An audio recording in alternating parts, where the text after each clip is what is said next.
So, for me, now I'm a pastor. So obviously, those in this room would associate me with God in some way. You would assume that I have a relationship with God. I've clearly chosen a career path that would require me having some form of relationship with God. But in my life, I wasn't always a great witness. I wasn't always identified as a Christ follower. And in high school, my senior year, when I really started to give my heart to God, I still wasn't a great witness. If you looked at my life, you wouldn't necessarily attribute me as a Christ follower. You wouldn't call me a follower of Jesus if you saw me. And this was something that at first I didn't really think of. It didn't bother me until one day when I was in school. One of my friends, Josh, we'd been friends for 5 years, all through high school, a little bit of middle school. We played soccer every day together. We played FIFA every day after school. I was obsessed with Manchester United. We were all soccer all the time. And so this was our life, and we hung out all the time. On weekends, we'd have sleepovers, play FIFA, get up and play soccer. Like, it was an obsession for us. And so me and this guy, Josh, we'd been hanging out for 5 years. And then all of a sudden, one day, he couldn't come to something that we were planning. And I said, why? And he just kind of went, yeah, I have a youth thing. And I looked over, I was like, you go to church? He's like, you go to church? And I realized I'd been friends with this person for 5 years, and we both didn't know we went to church. And you could see it in our eyes. We immediately felt so ashamed. We were like, we never tell anyone at school that we go to church. We were not a good witness. And I think back to those high school years and how much time I wasted where I knew this good news, I knew the truth, but I didn't tell anybody. I kept it to myself. My witness was weak. And so we've been looking, as I've been preaching this summer, I've been going through the book of Daniel with you. And we've been looking at the life of Daniel. And we're going to conclude today in chapter 6. And Daniel, one thing we can say about him is that his entire story throughout this book, he is an amazing witness for God. If there's one thing we can say about Daniel, it's that he never turns his back on him in this story. He is always a great witness. And so where we pick up in chapter 6, much time has gone by. Belshazzar is gone. That was the most recent king we talked about.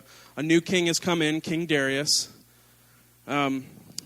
Scholars believe that 60 years had gone by since chapter 1 of Daniel. And there's been 3 or 4 kings. There's some debate over how many kings, but 3 or 4 kings. And so Daniel, their best guess is that Daniel's now 80 years old. And so he's been through all these kings, all these kingdoms, rising, falling. He's been through all kinds of false people trying to lead him to false gods. He's been all through this stuff, and he is still holding strong. And so let's start at verse 1, and we'll see what Daniel's up to now with King Darius. It pleased King Darius to appoint 120 satraps to rule throughout the kingdom, with 3 administrators over them, one of whom was Daniel. The satraps were made accountable to them so that the king might not suffer loss. Now Daniel so distinguished himself among the administrators and the satraps by his exceptional qualities that the king planned to set him over the whole kingdom. So we see again that Daniel is still great at his job. All these years later, he is pleasing the king. He's being put in a high place of authority. And once again, we see a king who enjoys being a king but not really working. And so he's putting people to work. So he's got many people around him that are trying to influence him and tell him what to do. And so Daniel is planned to be set over the whole kingdom. Verse 4, at this, the administrators and the satraps tried to find grounds for charges against Daniel in his conduct of government affairs. We've seen this before. But they were unable to do so. They could not find corruption in him because he was trustworthy and neither corrupt nor negligent. Finally, these men said, we will never find any basis for charges against this man Daniel unless it has something to do with the law of his God. So even these men, these group of men, they're jealous of Daniel once again, like we've heard before in this book. They're not happy that Daniel's being put in a higher position than them. They're not happy that the king likes Daniel more than them, but they know, because of Daniel's witness, they know that he's a follower of God. And they know that although they're loyal to the king, he's loyal to God and then the king. So they know that they can try and trick the king into punishing Daniel because he is loyal to the one true God over all other things. So in verse 6, these administrators and satraps went as a group to the king and said, "May King Darius live forever." Good way to start, sucking up. The royal administrators, prefects, satraps, advisors, and governors have all agreed that the king should issue an edict and enforce the decree that anyone who prays to any god or human being during the next 30 days, except to you, your majesty, shall be thrown into the lion's den. Now, your majesty, issue the decree and put it in writing so that it cannot be altered, in accordance with the law of the Medes and the Persians, which cannot be repealed. So King Darius put the decree in writing. So they went to the king and they played up to his ego. Almighty king, amazing king. No one can worship anyone but you, and it's only for 30 days. And so even though this king liked Daniel and he probably knew that he served God, he thought, that's 30 days. And, you know, I'm a big deal. I'm the most important man in the world. And so the king was wanting to ensure that all the people knew that he was the boss. He was in charge. There was no one else higher than him. He probably never thought his friend Daniel would be affected. And to be honest, if it was you, would you be affected? You read this decree, it's lion's den, or just don't pray for 30 days. You could have even just prayed in secret. You didn't need to bow down. You didn't need to make a spectacle of it. You could have just kind of, had a conversation in your head with God saying, hey, 30 days I'm going to hold off. I don't want to get eaten by lions. And so the king probably wasn't thinking at all that Daniel would do this. But these people, the administrators, the satraps, they knew that Daniel is loyal to God above all other things. And so when Daniel got the news, he was probably thinking, here we go again. It just seems like my life is on repeat. It happens over and over. I with the king, people get jealous, they try to tear me down. So in verse 10, when Daniel learned that the decree had been published, he went home to his upstairs room where the windows opened towards Jerusalem, and 3 times a day he got down on his knees and prayed. He didn't change anything. And so back then, this is what they did. They prayed towards Jerusalem. They had times throughout the day. Things were very structured. And so he didn't change a thing. He went home 3 times a day, windows open towards Jerusalem. Publicly, he prayed. He gave thanks to God just as he had done before. So these guys, these satraps, these administrators, these other leaders, they're all, of course, waiting for him to fall. They're waiting for him to fail. So then these men, in verse 11, went as a group and found Daniel praying and asking God for help. So, of course, they went, they saw him, and immediately they're like, ha, we got him. He's done. So they went as a group. And they went to the king and spoke to him about his royal decree. So they don't go in immediately and just immediately say, hey, we caught Daniel, he's gone. They make sure that the king remembers exactly what he did. They try to trick him into basically saying Daniel's guilty on his own. So they went to the king and spoke to him about his royal decree.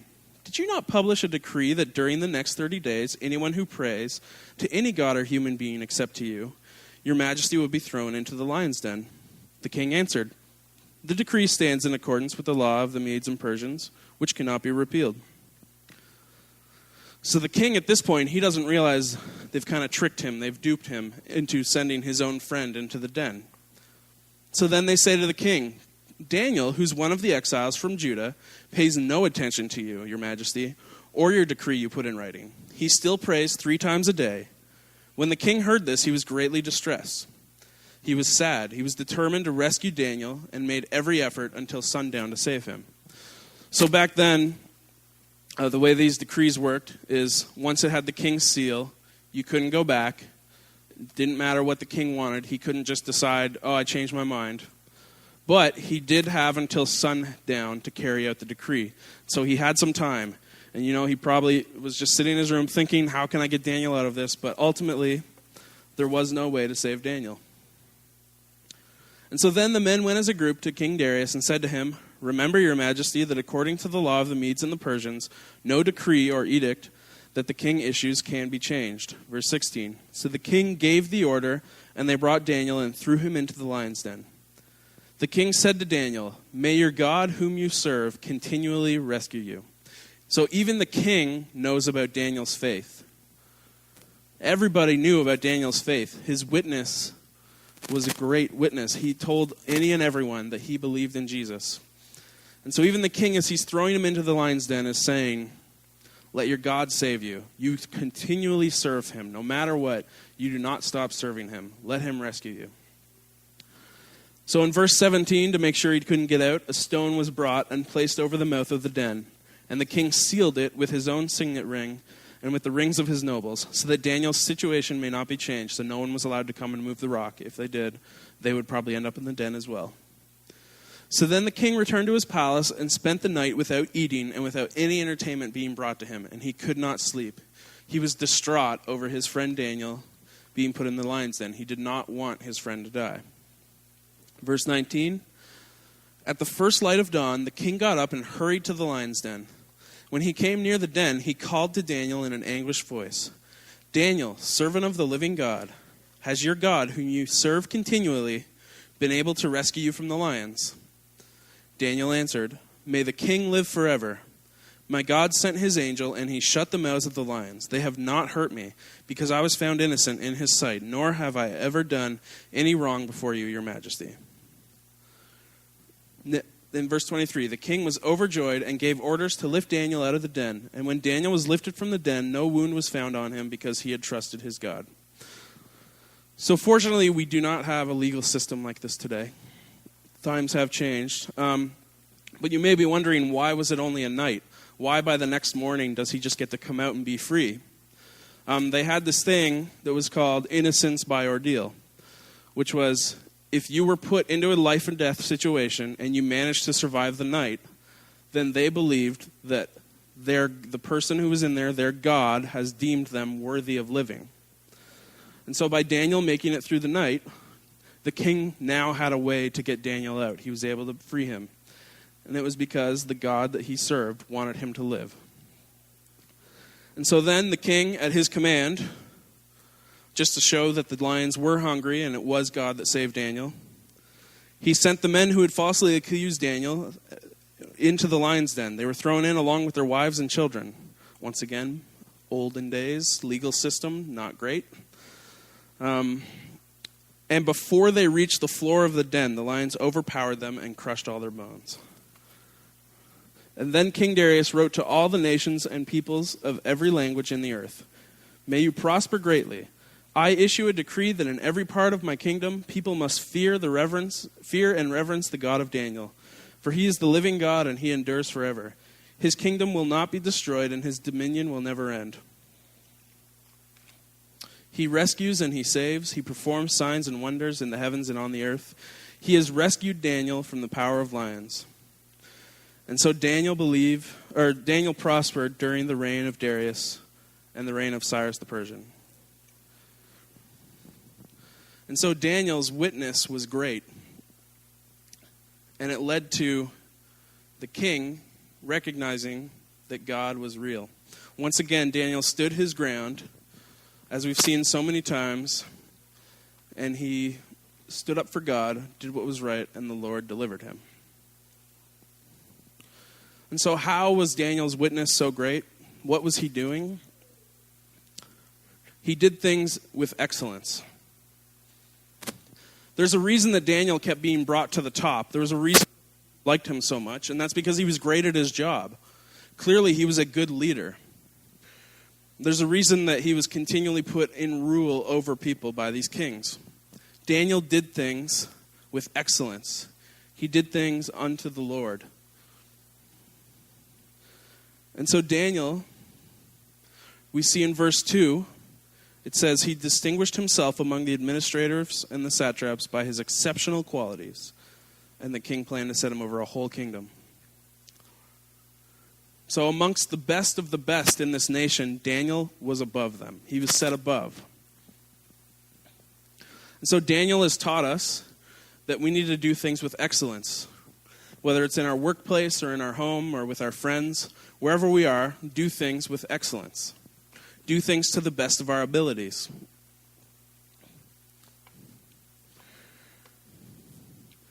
And when we do things to the best of our abilities, we will be put in positions of influence. And then we can use that influence for God.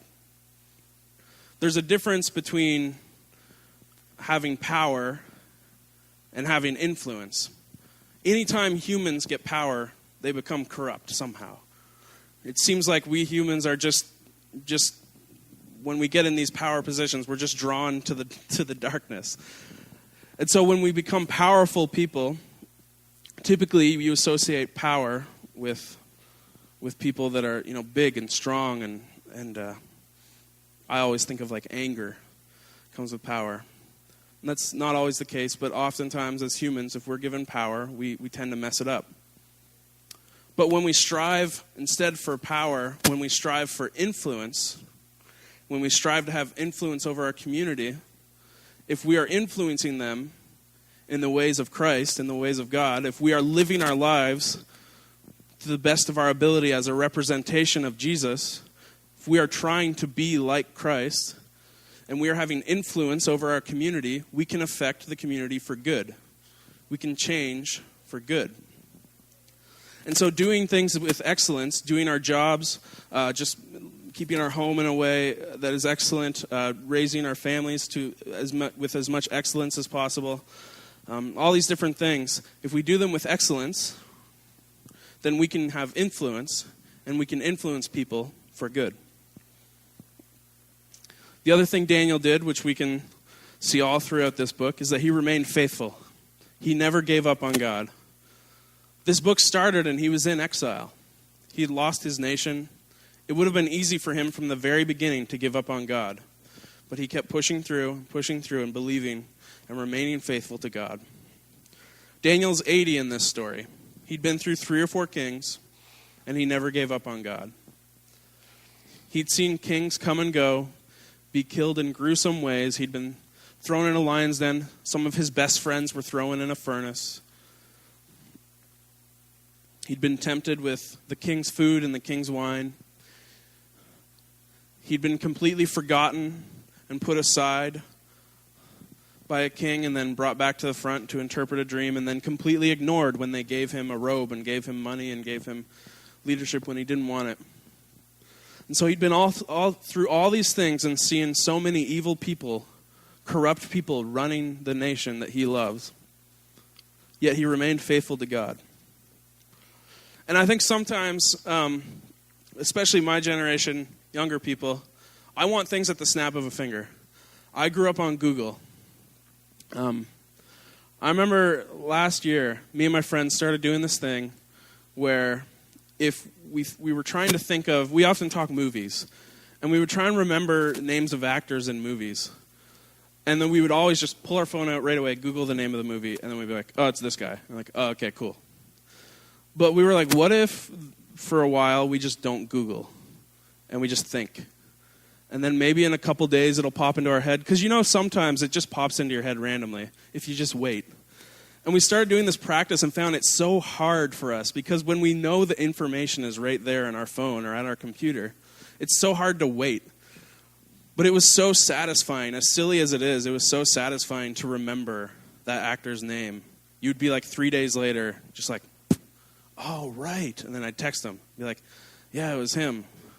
I can't think of any examples now, but I'm forgetting. I need Google.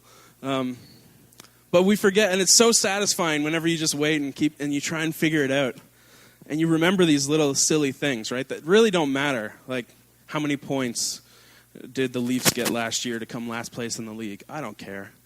But if I wanted to know, I could Google it, and I could find out how many points Nazem Kadri got last season, and I could find out how many points he's projected to get this year. And there's all this information that doesn't really matter, but we can get it right away because that's the kind of world we live in where information is just readily available whenever we want. I was actually at the Bookers last week, I believe last Sunday, and they have this insane movie collection. They just have movies everywhere. And it was kind of funny. I was just like, why would you have movies? You just have Netflix.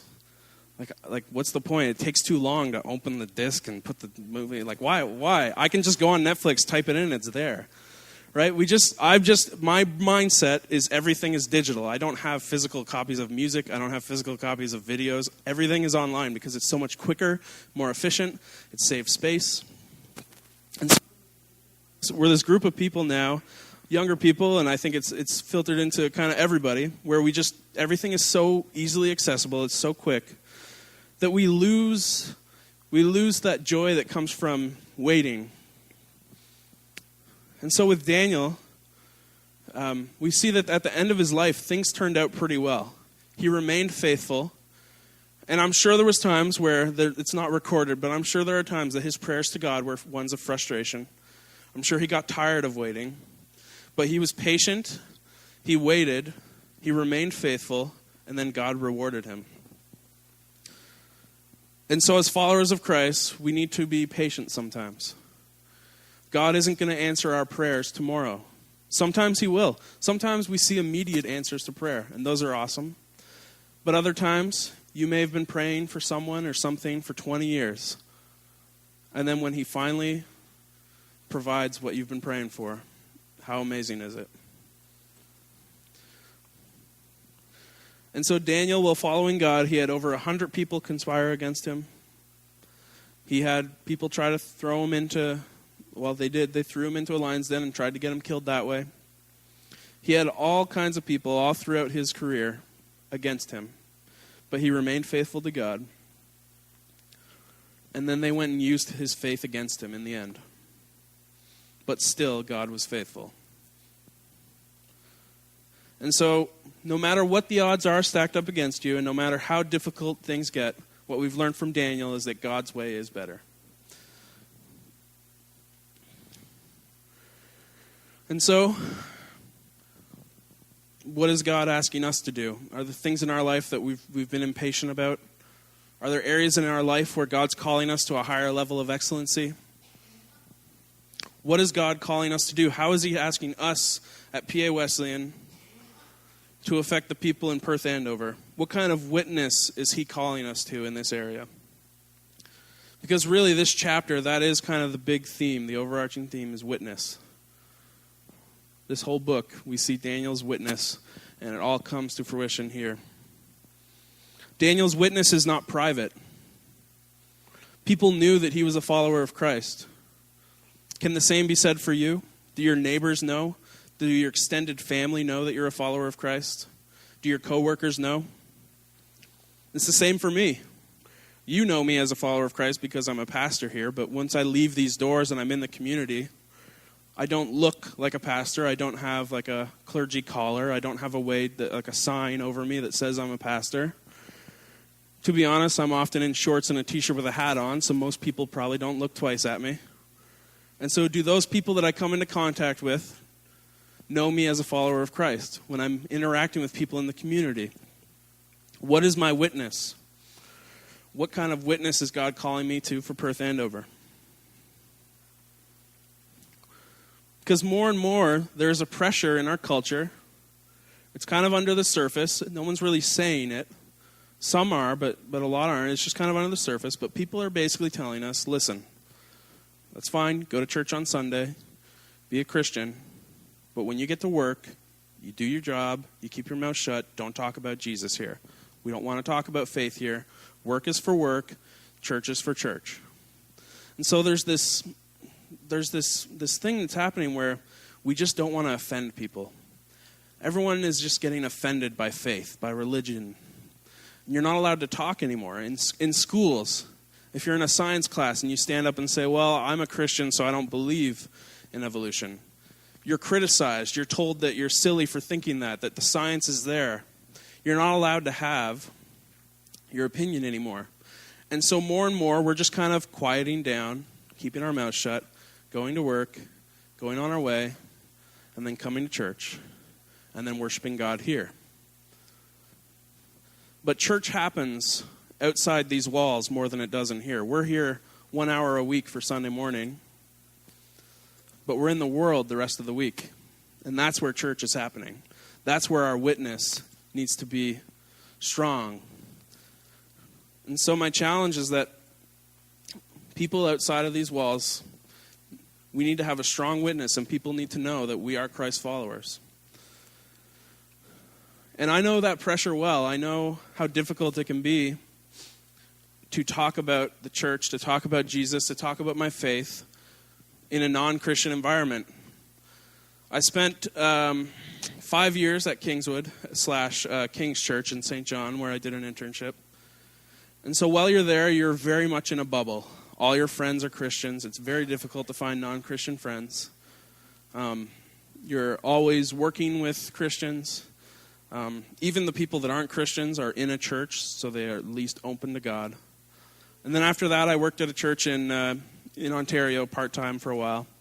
And even there, it was very similar. Most of the people I interacted with were Christian. But then this past year, if you don't know, I was working at Walmart for a year. And it was like the toughest year of my life. My shift started at 4:30, which for some of you, you're thinking, yeah. But I was a city boy, so 4:30 doesn't exist. And so for me, it was a very different year. And the first day of work, I went up to a guy who became a good friend of mine. And we were all saying, what do you do for normal work? Because what you learn pretty quickly, at that Walmart at least, where I was working, almost everybody there, Walmart was not the long-term goal. And so everybody's kind of like, what do you want to do? What's your real job? Or what are you in school for? And so it came my turn, and I said, well, I'm a pastor. I'm just kind of in between churches, looking for where God wants me to go. And this guy looks at me, he says, well, I hate religion. I think Jesus is fake. Never talk to me about church, and we'll get along great. I said, all right.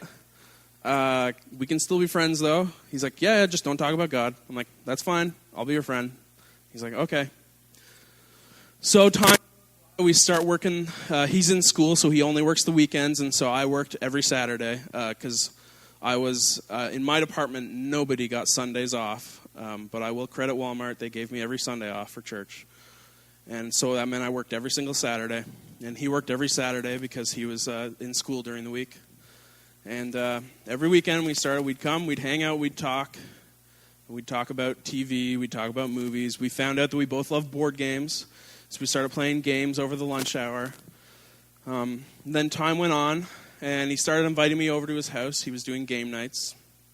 And he started to notice that, I learned pretty quickly that it was going to be a losing battle if I told them to stop swearing. So over time, I was like, you know what, that's a losing battle. And he started to notice, and he stopped saying those words around me because he noticed, and he said to me one day, you don't like join in on a lot of our stuff that we do. I'm like, no. He's like, interesting. And then he just walked away. Interesting. And I started to have my supervisor actually did start apologizing anytime she swore around me and saying, I know you don't like that stuff or whatever. And so time went on, and then eventually I got an interview here at this church. And so I told my boss, I said, hey, I may not get the job. I have no idea, but I need to at least tell you I have an interview, and I have no idea, but if the interview goes well, I could be moving, which means I'll be done. And he said, okay, because our department, the way it worked is I had quite a bit of responsibility within the department, and so they would need to train somebody and get somebody in pretty quick if I was leaving. So I tell my group that I might be leaving, and they said, okay, yeah. And I said, but I honestly, it's just an interview. I've had many interviews and then not gotten jobs. And they said, yeah. But, I said, I have a good feeling. I kind of sensed that this was right. And so it ended up being the last shift we ever worked together. We had a lunch break, and he was kind of saying, so what questions do they ask you in church interviews? Like, that must be totally different. And I was like, well, I don't know. They ask you, like, strengths, weaknesses. What are you going to bring to the table? What are your passions? Do you have any hobbies? What role do you see yourself, like, being most excelled at? Whatever, And he's like, oh, so like a business interview. I was like, yeah, I mean, pretty much. It's a business. He's like, oh, okay. And then I was like, there is some different ones. Like, you asked what your testimony is. He's like, what do you mean testimony? And then I was like, oh, he's just let me talk to him about church. Perfect. So I said, well, my testimony is like my story of how I became a Christian. And he's like, we've been friends for 8 months now, never talked church until this day. And in the inside, I'm freaking out. I'm calm, cool, collected. He's like, well, what do you mean? Like, what's your story? So I told him. We went way over our lunchtime, by the way. Sorry to Walmart, but way over our lunchtime. And he's like, so I told him my story. And then at the end, he's like, huh, interesting. Right? And then he said, anything else? I said, well, they may ask, like, any scripture verses that are important to you or anything like that. He said, well, what scripture verses do you like? So I told him a couple, and he said, huh, those are, like, really good. Like, that's practical. That's like, kind of cool. I like that idea. I told him Romans 12:1-2, and he said, I like that idea of, like, not giving into culture and kind of being countercultural and looking different than the world. He's like, that's, like, really practical advice. I was like, yeah, Bible's got a lot of that. And the conversation ended kind of sad, but I was happy that I got him thinking. This was the last time I talked to him, and I know seed was planted, but the conversation ended with him saying, you know, I don't have purpose for my life. I don't have a purpose, but you do, and you're so young, and to see you with this purpose inspires me. I need to find the purpose for my life, and I see that you wake up every day and you know that you're on this earth for a reason. He said, I lost that a long time ago. I don't know why I'm here. And so our conversation kind of ended. We had to get back to work, and I just kind of encouraged him that, you know, I know you hate church and hate Jesus and don't want to talk about it, but maybe Jesus is trying to talk to you. And he said, yeah, you know, maybe. But I know the pressure well of wanting to keep quiet at work. On day one, I will not tell you the other conversation that went on at work that day because it was not appropriate. And so I felt very much pressure to say, oh, I just graduated, and kind of avoid the question and not say I was a pastor. Because I knew that the moment I said that, they were going to look at me differently. I knew that there was the potential that I would start to be shoved out of the conversation and that they would keep me away from them because the things they were talking about weren't appropriate. But I also knew that I needed to stand up and I needed to be a witness for God. And so I'm so happy that day I made that decision, first day of work, to stand up and say, I am a follower of Jesus. I am a future pastor. And I love God, but I love you guys too, and I just want to hang out. And it was so amazing to work there because it's in Ottawa. It's a very multicultural city. And I had friends from 3 or 4 different religions. I had friends who had very different beliefs than me. But they knew without a doubt that I love them and I love Jesus. And so I know that in my life I haven't always been a great witness for Christ, but I'm happy that I was then. And so my challenge is for us, are we being a great witness for Christ? All of the team can come up now. If you were to look at your life right now, are there areas where you're kind of hiding your faith? Are there areas where maybe you need to stand up more? Maybe you've been letting something slide. Maybe it didn't come up in your conversation, and now you've been talking to them for months and you've never really brought it up.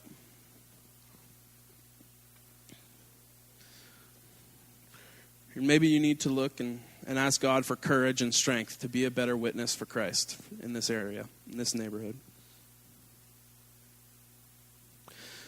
Because when we think about sharing the good news, it's easy to think of it as an old-fashioned thing.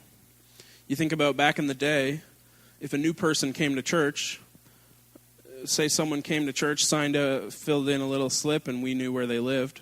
Back in the day, Pastor Reg and I, that'd be the first thing we did tomorrow morning. We'd go make a house call. Now, if we did that, depending on the family, they might kind of peer out and be like, why are these men at our front door? They'd kind of shoo us away and tell us to get away, because the old ways that we used to share the gospel, for many, just seem weird now.